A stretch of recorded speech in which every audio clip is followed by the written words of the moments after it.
Serikali gwetera omurai bwense William Samuel Ruto kora omuroberio omutang'ani gwokorana Chibesa guchia sabasa gwetera omuroberio omenyekaine buna Nyota nigo EBESA ibono ere achiguchaka KOENANWA ase Entunda yende yakabere gochakera tariki 25 na ibere cy'omutienyi oyo muri kyo monene utineta mang'ana y'abasayi mense Fikren Jacobs nigo aerere buna ekerenge kenene no kwenike buna basaye tibari gotigara magega korende nkwagendereri bare ase ubonchereri ne chinsemo chinde gwetera asa mwagerio ayuba konyora inse y'omuroberio yoiga Nyota. We shall move to every county to ensure that we engage young people, either through the umbrella of ICGLR or through the State Department for Youth Affairs and Creative Economy, through Viva or some of the projects, through Nyota and a lot of the programs that we have. And also, one thing I've appealed, just as a reaction to all the issues that the young people have raised, I think the country is very determined to give the young people of Kenya an ear and a practical solution to what can be done so that our young people can be at a good place.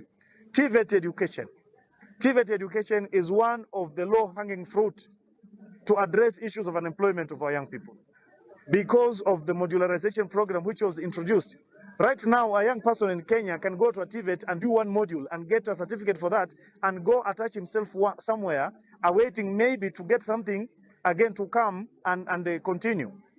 We have the Nyota program. Nyota program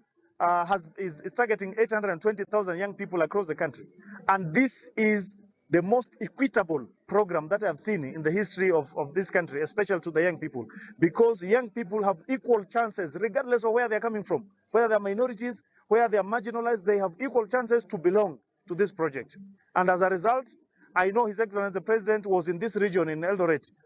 for the disbursement of the first tranche of 25,000 to the beneficiary of the business support, and on 27th, the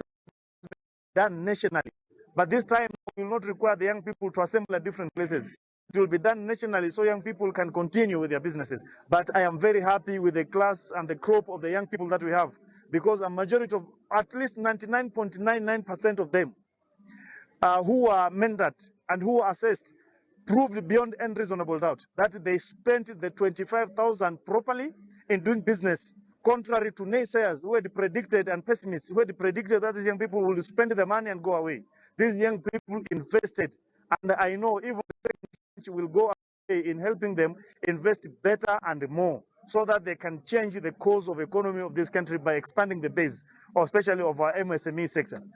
We'll also do the on-the-job experience, still part of it, the recognition of prior learning, access to government procurement opportunities, social enterprises, still some of the components under Nyota. I believe it will go a long way in helping our many